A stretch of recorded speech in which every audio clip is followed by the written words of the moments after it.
Hello and welcome to the Armchair Show. I'm your host Tanisha and I'm so thrilled to have you guys here with us today. Today we are filming our second episode with Motor Trade magazine and we've got some fantastic guests with us here today. So if we kick off with a quick introduction of your names and where you're from, I think that's probably the best way to start. Yeah, I'm Eddie Tomlinson, Marketing Director of Motortech.ai. I'm Gerard Thatcher, the CEO and founder of Motortech.ai. And I'm Lizzie Gold, Commercial Manager at Motor Trader. Fantastic. And Lizzie, it's been a very exciting year for Motor Trader this year. We've got some new events, some new things coming. And maybe we start with a little bit of an overview. Yeah. I mean, it was great to do our first podcast last time, by the way. Thank you for having us. And even more excited to kick off the second one with our wonderful new clients here. It's been a brilliant year. We kicked off our first commercial industry awards, and I know we were talking about that last time with the CV show. It was really successful. We had near enough 400 people in the room, and we've confirmed we're doing year 2 with the CV show. Exciting. For April next year. We had our annual golf day at the Belfry, which was brilliant fun. And then, obviously, the Independent Dealer Awards. You were there. We had a great night. We did. We had a great night. And as I say, yeah, lots of new things coming up, 2 of which I wanted to particularly talk about. One of them is the Women in Motor Industry Awards, which comes up on the 4th of December. We've had some fantastic nominations and finalists, and I think you're one of them, aren't you, Tanisha? I got told not to put you on the spot, but I think you should be shouting about it. This is about you too. Tell us. Tables to turn no, to. I don't talk about me on this podcast. I ask the questions. You put me on the spot there. Yes, I've been shortlisted for 3, which is exciting. And I think more of a testament to the hard work that our team have done here. Yeah. But we've also got some nice clients which are up, which is fantastic. And nice to see so many of our clients up when so many wonderful women in our industry, right? So it's nice to see them recognised. And you know, it's gone crazy. Social media has been really engaging with everything that's going on and the feedback. There's some, like you say, some brilliant women in our industry, and to hold the first Women in Motor Industry Awards this year, yeah, it will be incredible. And I know you guys were on the judging as well. We did the judging day, so yeah. And then obviously we've got our industry awards, which is the huge one at the Grosvenor in November on the 19th. And next year we're launching our first Leaders Brunch, which I'm super excited about. We will be having our very first sort of kicking off in January, really inspiring for the new year. We're going to have some round tables with different topics, all within the automotive sector. And it will be the winners from all of our awards coming together in January, all hyped up for 2026. But yeah, we haven't come here just to talk about what I've got going on. It's been so lovely connecting with new clients in 2025. And one of them is you guys, Motortech.ai. I have learnt so much this year, but not enough about AI. And I'm so excited that you guys have come on. Well, that's exactly where I was hoping to start, really. So I guess it'd be nice to start off, with the origin story, really, of Motortech.ai. How did you get the idea for Amy? How did it come to life? Yeah. Well, for context, I'm also a motor dealer, as well as a tech innovator. But, you know, it's funny because I've been in the industry since I was 15 years old, always building technical solutions throughout my time inside of the industry. But having a dealership myself, I really felt and understood the pain points that were, that were present. And, you know, I've got a love for this industry, a real passion.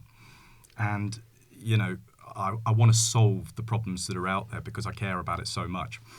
3 big problems particularly: rising costs, shrinking margins, customer frustration, being unable to get in touch with dealers outside of hours was another one. And then lead management, having dealers or being a dealer myself, my sales team were so frustrated with following up leads the following morning because the only thing that was available on websites were forms or chatbots that just collected people's data, didn't really solve any problems.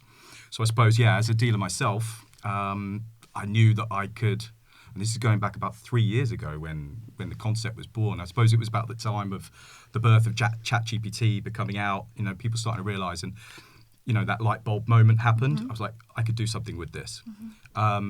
My original brief to myself was I need to create my very best salesperson to be available 24/7, to be just as good as me, or like I say, my very best person, to be able to solve all of those issues. And that's where the idea was born from. That's where it came from. Sort of the real world boots on the ground. Nice. Yeah. But I imagine there were a lot of challenges in that, right? I imagine it wasn't a smooth journey. Yeah, it's 3 years of pain. I heard that the way that you said that there. Yeah, it's been a roller coaster ride.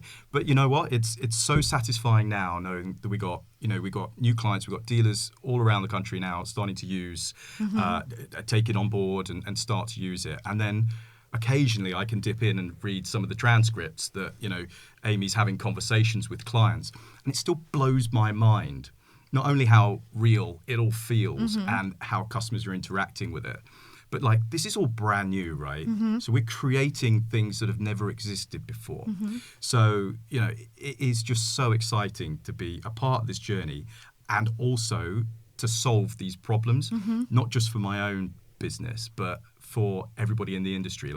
I really want that to be my legacy. I really did as much as I could to help and make a change for the better. And you were saying about some of the customers, conversations that you've read that customers don't even realise they're talking to AI. Yeah, I was going to say, Gerard is passionate about reading the transcripts and frequently forwards me, listen to this great conversation that Amy's had with a customer. And it's so interesting to see how, people start off the conversation quite abrupt and short and kind of talking to, AI, but then very quickly they realise that Amy can respond in a very human way and is answering their questions, and it kind of turns into a conversation. It's really great to see. Yeah. Amy even, this is funny, I read a transcript the other day and the customer knew it was AI because we make no bones of the fact. Amy's opening message is, I'm your AI assistant here to help, right? But the person at the end, because the conversation's so human-like, was giving kisses to Amy at the end. So Amy then started doing heart emojis back. Now, this is the power of AI, right? This is the wonder of AI, how and why it does things. Sometimes you just don't know. This is the truth.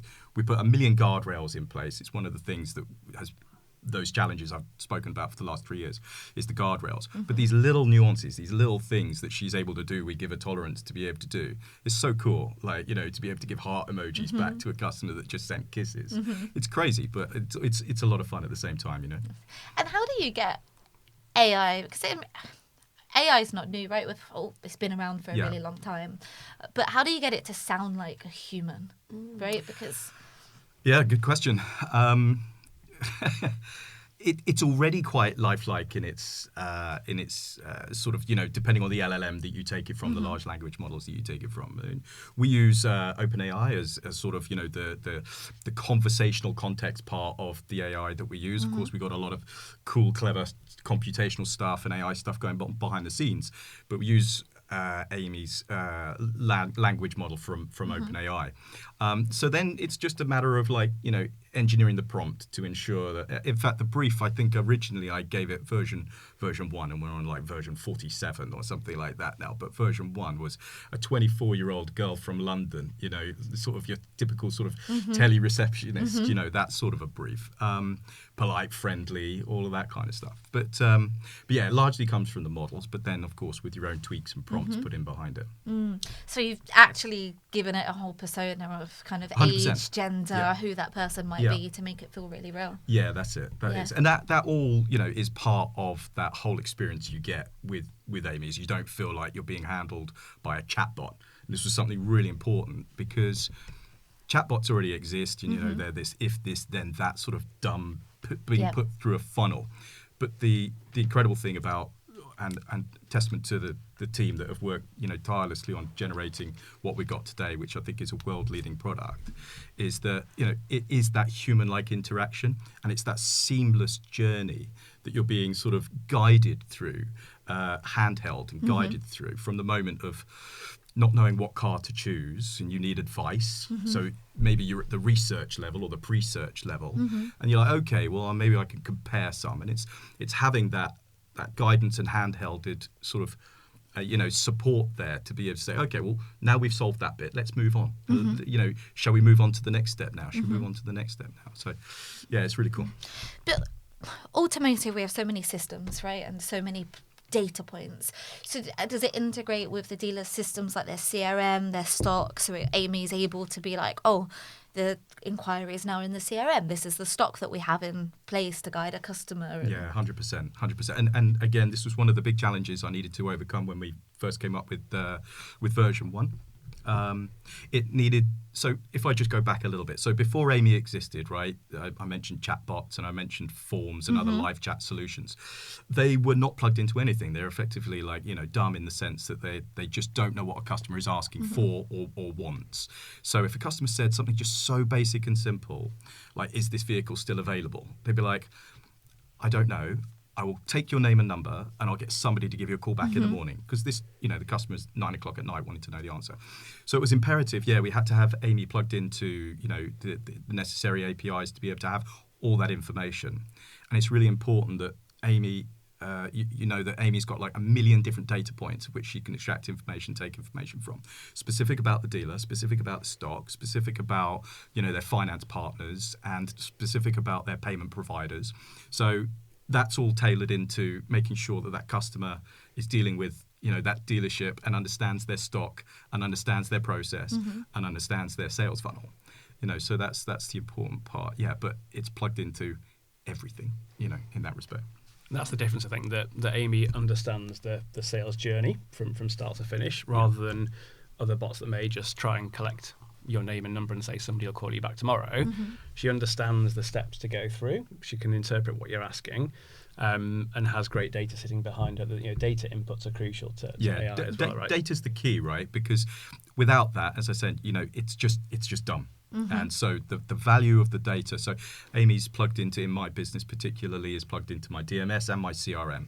So she knows the customers she's talking to, and then she's got all the information specifically about the vehicles in intricate detail, like the number of owners, how long is the MOT, where was it serviced.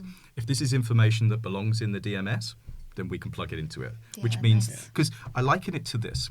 You would not allow your salesperson to have a conversation with a customer on the forecourt, right, if they didn't have all the information they needed.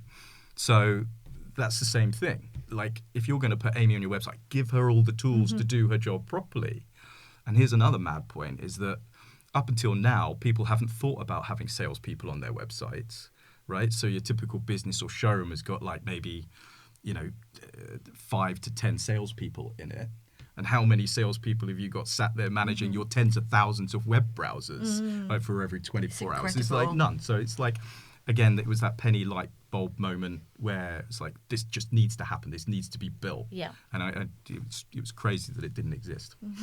And how are you finding that kind of teams are adopting it? If you've got to kind of find any salespeople a little bit maybe nervous to have an AI colleague amongst them?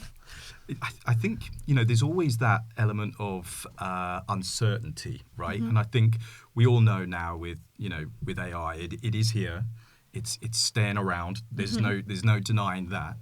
But yeah, there's that initial concern, I think, from a sales perspective particularly, and maybe even sales management particularly, about, is it going to take my job? Is it going to be, replacing me? And I think the thing to be mindful is that, we're giving people the tools to make their own decisions with now.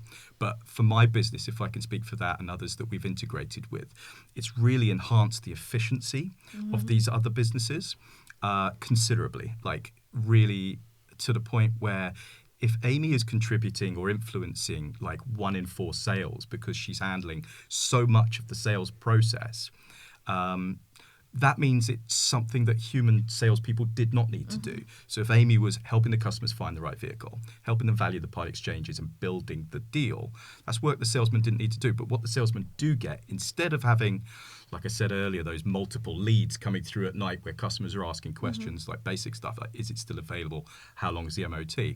Instead of getting that weaker lead that, it needs following up and then the customers may or may not be available, they actually get these full long summarized, but full long conversations of 15, 30 interactions of customers, going between Amy and the customer, not only about what vehicle it is that they want, but it's fully qualified, part exchange is valued, finance has been quoted, maybe even applied for, and a reservation is there. So, it's like, imagine that arriving in your inbox when you walk in the morning. But what that means for the salesperson is, they get to look after the customers that actually need attention as opposed to those that maybe didn't. Again, speaking from my own dealership, before we had Amy integrated, there was a very large number of leads that came through overnight. And my sales team used to spend maybe about 50% of their day trying to get hold of these customers. That's massively inefficient, isn't it? And those customers, 75% of them went nowhere. So now they get to channel 100% of their energy into the 25 or 30% of customers that are buyers, and do want to go somewhere. And that's the other thing. And then if you've still got more time for the sales team, then let's talk about expanding. Let's talk about increasing stock levels, getting more out of your sales team, and or get involved in social media, or TikTok's obviously massive at the moment for automotive dealers. They could be getting involved with doing fun things around the showroom, trying to engage with new audiences. There's a million things you could be doing more efficiently, right? But yeah. Yeah, and I'm only 3 weeks into. I was just about to say that. My role here, Tanisha. So I've been trying my best to speak to as many of our customers as I can to get a real good feeling and understanding. And I was speaking to a customer yesterday, just about that whole, how's the team taken to it? How do you feel it's working? And it comes back to that point of before this solution, before Amy, the customer was either having to have people manning a live chat, 8 a.m. till 10 p.m. or just doing it in the evenings because if they get an inquiry, they need to respond to it quickly, or just not doing that at all and coming in the morning to, inquiries that have, don't go anywhere. That they're asking a question, they wanted an answer because I think we all know that with the evolution of other industries, Amazon, you shop at midnight and you just expect to be able to get what you want and when you want that's it. That's what customers want, right? It's what they do. 24/7 commerce. So people are very quick to realise that Amy is plugging a gap that needs plugging, not taking a salesperson job, just making them more efficient, more effective. They come in the morning or even any time of the day, to inquiries that have been nurtured by Amy. They've got a really rich understanding of the customer's needs based on the transcript, and it's just making them more efficient, sort of handling that first line of inquiry really effectively and guiding that customer through the sales process. You've been at Motortech for 3 weeks now, like you said. So what was it that appealed? Still so fresh and new. There's still time. What was it that appealed to you about the company? What was it that you saw and thought, I want to be part of that? Well, I think AI is such a kind of trend at the moment, and it's the whole industry and the whole world is figuring out how to use it. And I quickly realised, having spoken to Gerard and the team and played with Amy, that they've developed something really amazing that is solving a genuine problem that we know exists in the industry. And it was just too exciting and enticing to kind of say no to. So it's a bit of a change of pace from where I was before. Different challenges, but I just think I believe in the product so much that I think it's it's great. And like you said, AI is everywhere at the moment. Everybody is talking about AI. Do you use any AI with what you guys are doing at the moment? Yeah, we certainly do within our CRM and Teams as well. Like you say, at first when I'd go on meetings, there'd be AI, I'd be a bit like, oh, I'm being watched, but but absolutely now for me, I love what you were saying, about how it helps the sort of commercial process, rather than be threatened by, one day Motor Trader aren't going to need me for the commercial side to build wonderful clients like you. It's totally not true. You know, I use it to help me engage with clients, with businesses, find out what's going on. Yeah, absolutely. And it's like you guys have said, it's really wonderful to be at Motor Trader at this time, seeing the sort of the growth of AI, you know, and I know clients that are using you and are really happy. So yeah, that's great. It's brilliant. I think the difference is, sorry, Jared, Amy has been built from the ground up with AI in mind. It's not kind of an afterthought where there's an existing solution where they think, how can we kind of use AI within this? She's been built from the ground up with that as the intention. So I think it's a different angle, isn't it, to where other companies are maybe trying to retrofit. That's your background from a dealer perspective, Yeah, isn't that's it? right. So you've really built it with dealers in mind. Yeah. As I said, like I needed it to be my very best salesperson, you know. But more than that as well, like the beginning of the customer search journey, right? This is important because the beginning of the customer search journey used to start with like flicking through magazines or forums or even around a dinner table. People asking like, what car do you drive? Like, and why do you think that's best? That's now an experience you can have inside of Amy, which is really cool. So we've got clients with obviously thousands of vehicles in stock. And, you know, one of their biggest problems is getting customers to the right vehicle. Well, you can just ask Amy. You can start that search journey at the very beginning saying, I don't know what I want. And that's not necessarily something that humans would have done before. That's not part of the process that a salesperson would have naturally done. Because like I said, that journey started around a dinner table or at a magazine or on a forum. But we can handle that. And of course, then it's the very best salesperson. And you say, well, how is it the very best salesperson? Well, it's available 24/7. It's 7 days a week. It doesn't, go off sick or take holidays. And I'm not saying that's a weakness in the humans, because humans have got immense amounts of, power and capabilities over and above AI, and differences, of course, and value. But it does mean that it solves, like I said, a lot of those other problems from a customer frustration perspective, not being able to get the information they needed outside of hours, being able to do a deal in that handheld, human-like, seamless process, and also save the dealership time and money as well, But yeah, it all stems from being the very best salesperson that I could possibly have tried to create, ultimately. Fantastic. And where did you come up with the name Amy from? It It's sounds brilliant. so human. I love It's it. absolutely brilliant. Well, I pretty much just said it. It's AI me. Brilliant. There are a number of other things that it stands for or could mean as well. But AI me was the very first thing that came to mind 3 years ago when I built version 1. But yeah, it's that simple. I'd love to say it's something way cooler I know, I than love that, it.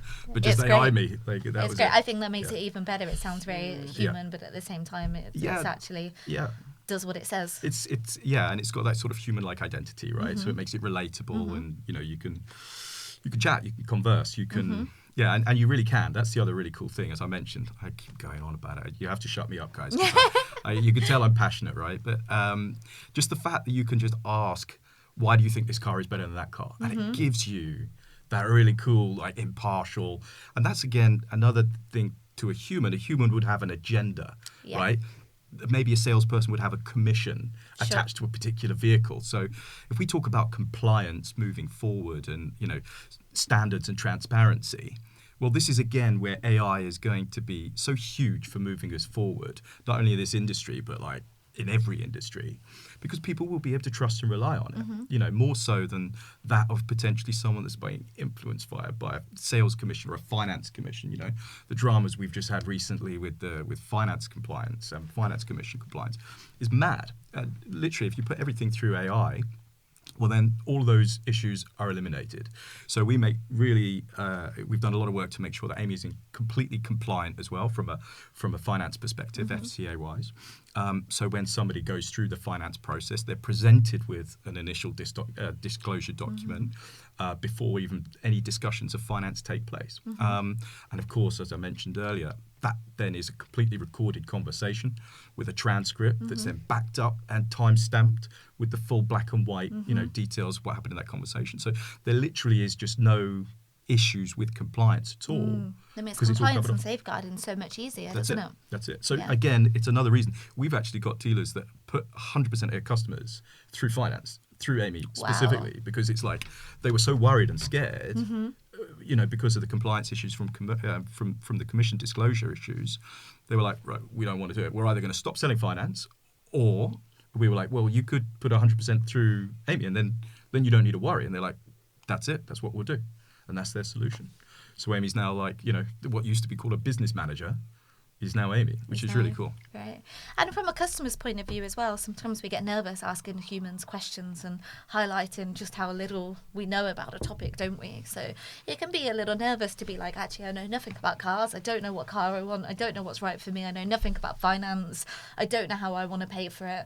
To have that conversation face to face with a human and say, hey, I know nothing, can be quite intimidating. So to be able to ask all of the questions that feel a little silly to an AI that's going to give a really good response, but also at the same time you have this sense of it's not a human that I make an eye contact with. There's no silly questions. Yeah, you can ask what you like and Amy will respond. Yeah. I think as well, because she's trained on great data, I was speaking to a customer the other day who, off the record, said gives better responses than most of my people. So, and it's real time. It's kind of, it's there. It's based on the data about your forecourt, your business, the vehicle itself. So, if it's a brand you're not familiar with, or that you don't usually sell, or she can answer questions. Something else interesting as well. Sorry, just to jump in there on that topic was our recent studies show that actually, and this surprised me a lot, 42% of customers are outside of hours that use Amy, right? 42%. But that means 58% are inside of working hours. So what we're seeing is this emerging growth of people that are actually choosing to use this solution over and above talking to a human. Wow. So things have shifted. That was like 60%, and it's gone down to 50 and now sort of 42. So this is huge, right? This is now a preference for people, as opposed to it's not just out of hours anymore. So I think that's a really cool stat.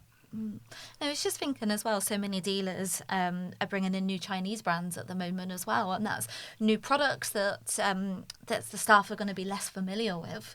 So it's going to be a lot easier to have an AI be familiar with those products, that product range, the specs and pricing, than it is to train a human to understand all of that information as well, isn't it? Yeah, for sure. I mean, where there is just so much confusion in the marketplace. Again, a tool like this where it can just give customers that total confidence in I know everything about every single car completely impartially, and I can give you great advice and comparisons with all the tech data, all the spec data, whatever it might be. I just think it's game changing, because it's a very confusing landscape for customers right now, right? And dealers. I mean, to be honest, it's never been so tough. In my 30 years, this is the craziest I've ever seen it. So I think tools like this sit perfectly to be able to give the customer all the confidence they need, dealers all the cost savings and efficiency elements they need, with guaranteed results coming through. In this mega crazy landscape of emerging tech, emerging stock, different manufacturers coming out, and there's a lot of challenges going on. Where do you think it'll go in the future? What do you think, where will Amy be in 5 years' time? So, without a doubt, I think it'll be the number one top sales solution for the top of the funnel, taking customers right from the point of, as I said, pre-search, search, browse, all the way through to reservation. So I'm very confident in that, because of the way I know it's been built by our world-class tech team as well, who, they've been building tech for like Fortune 500 clients. Like we've made sure we've got the right team backing this thing and building it. I think that's it. And I think it will change customer interactions in the automotive industry forever. I'm absolutely confident in that, without shadow of a doubt. It'll be the very first introduction of somebody walking into either a showroom or a website, or through a marketplace, or through, whatever media. It'll be the first interaction, and it will be the one that then holds their hand and guides them all the way down through to purchase. Can't do test drives yet. I'm working on it.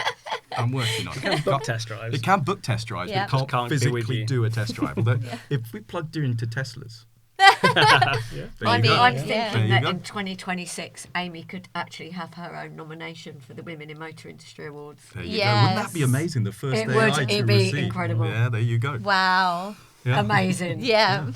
She is a woman. Indeed. Yeah. She is. Amazing. So you're only 3 weeks really into understanding Amy yourself. Yeah. So what would you say to anybody that is maybe a bit nervous to introduce AI into their business right now? I think don't be. I think the benefits of introducing AI and Amy far outweigh any potential negatives. And I've tried my best to break her. I've asked her all sorts of questions under the sun, and she handles everything. I don't think there's anything that I haven't been able to. This get is a why I response really to. have to read all those transcripts, by the way. I can imagine. I'm watching She out. understands negative equity. I asked her, what's the mileage on this vehicle? Is that good? And she figured out how the age of the vehicle and what's the average mileage, and then that compared to that. So thinking on the spot kind of thing, and really answering questions. And I've not spoken to a customer that's kind of been unhappy with the responses she gives. Amazing. It's great. And I think people are very accepting of AI now, especially when it's doing what you ask of it and giving you the right answers. And Gerard talked about the guardrails. People are worried that AI hallucinates. Well, him and the team have done an incredible job of making sure that she doesn't. If she can't answer a question, she will not try and make it up. The amount of kind of effort that the tech team have taught me through in terms of making sure that the guardrails are in place to use data to answer questions, but not make stuff up is really important. It's hard to get humans to not do that. So. That's so true. I mean, I've been a salesman for most of my life, so I can agree with that one. No, but it's important because those guardrails are vital, right? Because you're trusting Amy to talk to your customers. This is the lifeblood of your business, and you need to have that trust. So just one other thing I wanted to mention, where do I see Amy and what do I see it? As the one trustworthy source of AI support for your customers moving forward, trusted being the ultimate word. Because it is, and as I said, we're on version 40-something now. And it's because of the amount of time, effort, and lots of money that have gone into ensuring that it stays on track, right? Doesn't hallucinate, doesn't get things wrong. So you can imagine from an FCA compliance point of view, you mess up on finance, you're in big trouble, right? If you go selling somebody the wrong car, you're in big trouble. If you missell, you can't make a step wrong in this industry. Well, Amy could end up paying for itself in that, really, couldn't it? And what it could save you in, Absolutely. Legalities and fees. Yeah. But that's where the majority of time and effort has gone, and skill, I have to say, with the team is to ensure that it's on point all the time. It's essential. Amazing. And I think a nice little roundup. What events should I be added into my calendar for the rest of the year? So for the rest of the year, the first one coming up would be the Motor Trader Industry Awards. Biggest event, the Oscars of the motor industry. Very nice. You guys are coming. You're Yep, we're there. sponsoring an award. You got your tuxes ready? Got your tuxes ready. Yep. You're going to give out the My category. blue velvet tux and my big bow very tie. nice. Oh, wow. Love that. And navy seems to be a theme today, today's navy and theme. white. Yeah. So that's on the 19th. Then we've got on the 4th of December the inaugural Women in Motor Industry Awards. And then dipping into next year, January 26th, starting, kicking off the year on the 27th with our Leaders Brunch, which is all the winners from all the awards in 2025. It's a nice way to start the year. Yeah, it's gonna be very inspirational, and hoping you guys will come, and you're coming too. So Perfect. I look forward to it. Well, thank look you so forward to much it for too. joining us Very today, welcome. guys. it's been a pleasure.